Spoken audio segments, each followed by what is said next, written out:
കൂടുതൽ വാർത്തകളും വീഡിയോകളും കാണാൻ ഈ ചാനൽ സബ്സ്ക്രൈബ് ചെയ്യുക. കൂടെ ബെൽ ബട്ടൺ അമർത്തുക. ഏഷ്യ ലൈവ് ടിവിയുടെ ജ്യോതിഷ പ്രോഗ്രാമിലേക്ക് എല്ലാവരെയും സ്വാഗതം ചെയ്യുന്നു. ഇന്നത്തെ എൻ്റെ വിഷയം ഭാര്യ ഭർത്താക്കന്മാർ കലഹം മാറാൻ ചെയ്യേണ്ടത്. ഭാര്യ ഭർത്താക്കന്മാരായ കലഹം ഉണ്ടാവും, ഇല്ലേ? കലഹിക്കാത്ത ഭാര്യ ഭർത്താക്കന്മാരെ അപൂർവമാണ്. എന്നാൽ വളരെ സ്നേഹത്തോടു കൂടി പെരുമാറിപ്പോണ ഭാര്യ ഭർത്താക്കന്മാരെ ഉണ്ടാവും, ഇല്ലെന്നല്ല ഞാൻ പറഞ്ഞു. എന്നാൽ കൂടുതലും പേര് കലഹിക്കുന്നവരാണ്. ഭാര്യ ഭർത്താക്കന്മാരുടെ കലഹമാണ് പല കുടുംബത്തിലും ഇന്നുള്ളത്. ചെറിയൊരു നിസ്സാര കാര്യം മതി ഒരു കുടുംബത്തിൽ കലഹം ഉണ്ടാകാൻ. അത് തമ്മിൽ ഏറ്റുപിടിച്ച് അത് ഓരോരോ കാര്യങ്ങൾ പറഞ്ഞ് അങ്ങനെ ആ കുടുംബത്തിലെ സ്വസ്ഥത നഷ്ടപ്പെടും, ഇല്ലേ? അങ്ങനെയാണ് പല കാര്യങ്ങളിലൊക്കെ ചെയ്യുന്നത്, പല കാര്യങ്ങളിലൊക്കെ വരുന്നത്. അപ്പോൾ ഭാര്യ ഭർത്താക്കന്മാര് കലഹപ്രിയരായിരുന്നാൽ തീർച്ചയായിട്ടും ആ കുടുംബത്തിൻ്റെ ഐശ്വര്യം കെട്ടുപോകും, ആ കുടുംബം തന്നെ താറുമാറായിപ്പോവും. അപ്പം കലഹം മാറാൻ നമ്മൾ എന്താ ചെയ്യേണ്ടത്? നമ്മൾ അതിനുള്ള പരിഹാരങ്ങൾ ചെയ്യണം, ഇല്ലേ?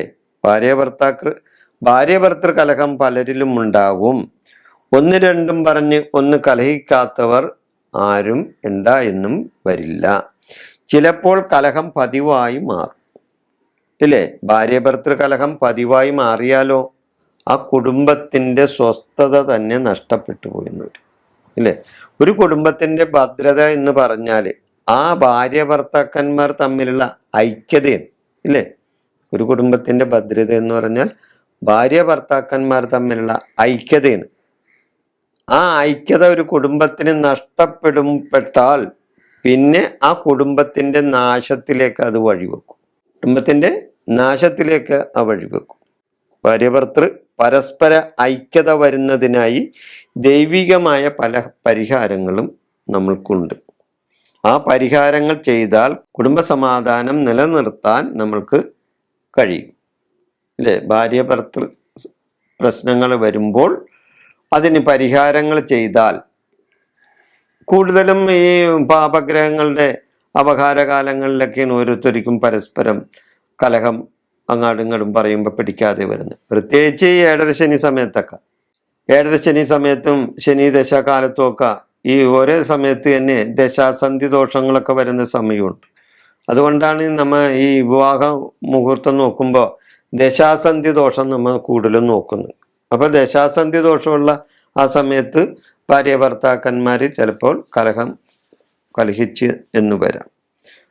അപ്പോൾ അത് എന്താണ് ചെയ്യേണ്ടത്? ഈ ഭാര്യ ഭർത്തൃ കലഹം ഇല്ലാതെ വരാൻ ദൈവികമായ പരിഹാരങ്ങൾ എന്താണ് ചെയ്യേണ്ടത്? അതാണ് ഞാൻ ഇവിടെ പറയാൻ പോകുന്നത്. അപ്പോൾ ആ പരിഹാരം നിങ്ങൾ ചെയ്യണം. അപ്പോൾ കുടുംബത്തിലെ സമാധാനം ഉണ്ടാവും. ഭാര്യ ഭർത്താക്കന്മാർ ഓം ശിവശക്തി ഐക്യരൂപിണിയേ നമ എന്ന് ദിവസവും ഒരു 108 പ്രാവശ്യം ഒന്ന് ചൊല്ലുന്നു. ഒരാൾ മാത്രം, രണ്ടുപേർക്കും ചൊല്ലാവുന്നതാണ്. ഓം ശിവശക്തി ഐക്യരൂപിണിയേ നമ, ഓം ശിവശക്തി ഐക്യരൂപിണിയേ നമ എന്ന് ഒരു 108 പ്രാവശ്യം ഒന്ന് ചൊല്ലു നോക്കും, അത് നല്ലതാണ്. ശിവന് ഐക്യമത്യ പുഷ്പാഞ്ജലി നടത്തുക. ശിവന് ഐക്യമത്യ പുഷ്പാഞ്ജലി നടത്തുക. ശിവപാർവതി ക്ഷേത്രങ്ങളിൽ ഉമാമഹേശ്വര പൂജ പക്കപ്പിറന്നാൾ തോറും നടത്തുക. ശിവനും പാർവതിയും കൂടി ഇരിക്കുന്ന ആ ക്ഷേത്രം ഉണ്ടല്ലോ, ശിവപാർവതി ക്ഷേത്രം, അത് ഒരുമിച്ചിരിക്കണമെന്നൊന്നുമില്ല, ഒരേ അമ്പലത്തിൽ തന്നെ അപ്പുറപ്പുറമായിട്ട് ഇരിപ്പുണ്ടാവും. ആ ശിവപാർവതി സാന്നിധ്യമുള്ള ക്ഷേത്രത്തിൽ നിങ്ങളുടെ പക്കപ്പിറന്നാളിന്, രണ്ടുപേരുടെയും പക്കപ്പിറന്നാളിന് ഉമാമഹേശ്വര പൂജ നടത്താം. അതേപോലെ തന്നെ ശിവന് ഐക്യമത്യ പുഷ്പാഞ്ജലിയും നടത്താം. അത് എത്രണ്ണം വേണമെന്ന് നിങ്ങളുടെ ഇഷ്ടം പോലെ ആകാം. ഒരെണ്ണം രണ്ടെണ്ണം ചെയ്തുകൊണ്ടൊന്നും ഫലമില്ല കേട്ടോ, കുറച്ചങ്ങൾ ചെയ്യണം, എന്നാലും മാത്രമേ അതിന് ഫലം കിട്ടുള്ളൂ. അപ്പോൾ പിറന്നാൾ തോളിന് ഉമാമഹേശ്വര പൂജ, അതേപോലെ തന്നെ ശിവന് ഐക്യമത്യ പുഷ്പാഞ്ജലിയൊക്കെ നടത്തിയാൽ നല്ലതാണ്. അതേപോലെ തന്നെ ഗണപതിക്ക് ശക്തി വിനായക പൂജ ചെയ്താൽ, ഗണപതിക്ക് ശക്തി വിനായക പൂജ ചെയ്താൽ ഈ കുടുംബത്തിലെ സമാധാന അന്തരീക്ഷം തിരിച്ചു വരും. അംഗങ്ങൾ തമ്മിൽ ഒരു സമാധാനം, ഐക്യതയൊക്കെ വരും. അതേപോലെ തന്നെ പൗർണമി നാളിൽ ഐക്യമത്യ മന്ത്രാർച്ചനയോടെ ഗണപതി ഹോമം നടത്തണം. അതായത് പൗർണമി നാളിൽ വെളുത്തവാവിന് ഐക്യമത്യ മന്ത്രാർച്ചനയോടെ ഗണപതിക്ക് ഗണപതി ഹോമം നടത്തുകയും അതേപോലെ തന്നെ വൈകിട്ട് ഭഗവതി സേവയും ചെയ്യുക. അങ്ങനെ ഒരു 3 വെളുത്തവാവിന് നിങ്ങൾ ഇന്നും ചെയ്തു നോക്കും.